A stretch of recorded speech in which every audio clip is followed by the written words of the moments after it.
Hello friends, today आज के दिन हमको क्या करना है डिस्कशन 6.2 के वर्ड प्रॉब्लम को हमने डिस्कशन कर लिया था। वर्ड प्रॉब्लम को डिस्कशन करने के बाद हमने 6, 7, 8 वाले क्वेश्चंस को बोला था कि आपको घर पे से सॉल्व करना है और घर पे से सॉल्व करने के बाद आपको उस क्वेश्चन में अगर कोई भी डाउट होता है तो आप मुझे कमेंट बॉक्स में लिख दो, तो उसका जल्द से जल्द मैं सोल्यूशन क्या करूंगा आपको भेज दूंगा। ओके, अब हमको क्वेश्चन नंबर 8, 9 के बारे में पढ़ना है। क्वेश्चन नंबर 9 क्या है? क्वेश्चन नंबर 9 में आपको बोला है कि एक फायर ब्रिगेड है, उस फायर ब्रिगेड के ऊपर एक स्टेयर्स लगा हुआ है।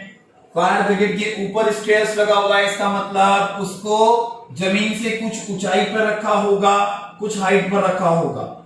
अगर उसे जमीन से कुछ हाइट पर रखा है तो उसके स्टेयर्स ने क्या किया, 70 डिग्री का एंगल फॉर्म किया, 70 डिग्री का एंगल फॉर्म किया और उस स्टेयर्स की हाइट एट मोस्ट 20 मीटर रखी गई।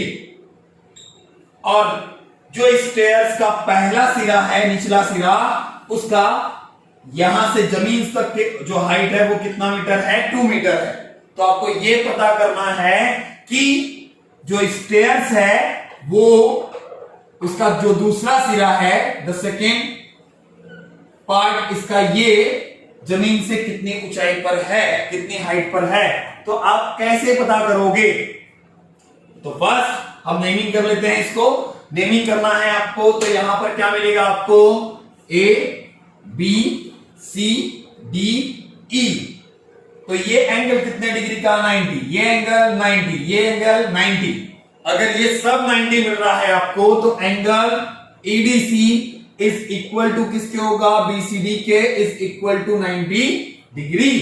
तो क्वाड्रिलेटरल BCDE क्या बनेगा? एज अ रेक्टेंगल, मतलब क्या बनेगा? आयत। अगर ये आयत बन रहा है तो इसकी DE की वैल्यू किसके इक्वल होगी? BC के इज इक्वल टू 2 मीटर। अब पहले ये बताओ कि मुझे AC का आंसर कब मिल सकता है? जब मुझे AC का आंसर तब मिलेगा जब आपको AB प्लस BC मिलेगा। AB प्लस BC में आपको किसका आंसर मिल गया? BC का। अब BC का आंसर मिला तो यहां पर 2 मीटर लिखा प्लस 2, तो अब ढूंढना किसका है? AB का आंसर। अब AB का आंसर कैसे मिलेगा आपको? AB के आंसर के लिए आपको इसको x लेट करना है, तो AB is equal to x। तो ये कौन है? अपोजिट, जिसको बोलते हैं हम लोग सम्मुख। और ये कौन है? हाइपोटेनियस, जिसको बोलते हैं हम लोग कर्ण। ठीक है, हाइपोटेनियस और कर्ण दोनों मिलाकर आपको क्या मिलेगा? हाइपोटेनियस और अपोजिट और हाइपोटेनियस मिलाकर आपको क्या मिलता है? Sine 70। Sine 70 is equal to opposite upon hypotenuse, मतलब सम्मुख बटे कर्ण। तो सम्मुख बटे कर्ण मतलब AB अपॉन AE। AB की वैल्यू क्या है? x। AE की वैल्यू क्या है? 20। और यहां पर साइन 70 की वैल्यू आपको टेक्स्ट बुक में दी है। Sine 70 is equal to 0.94। तो 0.94 इसका मल्टीप्लाई करेंगे हम लोग। x is equal to 0.94 into 20, then x is equal to 18.8। अब इस 18.8 को AB की जगह पे रख दो और AC को निकालने के लिए इसको ऐड कर दो, 20.8 मीटर। Okay, clear? ये 20.8 मीटर क्या मिला आपको? इसके यहां से यहां तक का डिस्टेंस, मतलब AC का डिस्टेंस, मतलब जमीन से उस सीढ़ी का जो नेक्स्ट स्टेप है, जो लास्ट स्टेप है, वो कहां पर कितने डिस्टेंस पे होगा? 20.8 मीटर पे होगा। ओके, नेक्स्ट क्वेश्चन देखते हैं।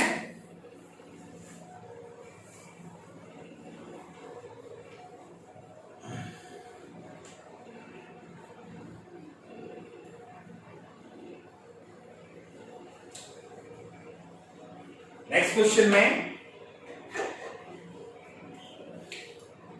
Question number 10।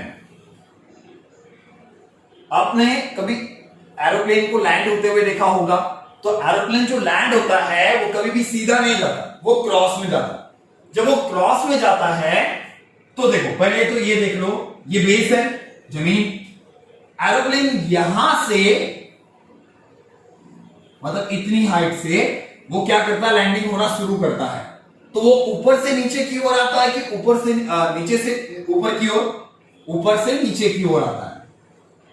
तो उसने क्या बोला, जब वो लैंडिंग हो रहा है तो वो 20 डिग्री का एंगल फॉर्म कर रहा है।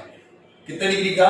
20 डिग्री का एंगल फॉर्म कर रहा है। जब वो 20 डिग्री का एंगल फॉर्म कर रहा है तो कौन सा एंगल है? Angle of depression. तो एंगल ऑफ डिप्रेशन में अल्टरनेट एंगल आएगा।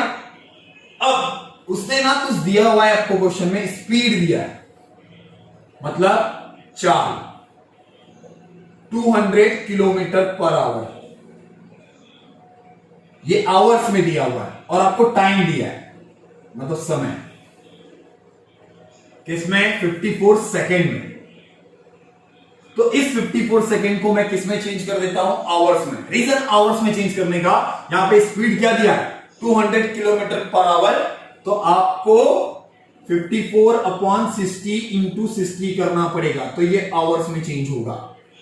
ठीक है, मतलब आपके पास जो टाइम आया, समय आया, वो क्या है? 54/60 इंटू 60।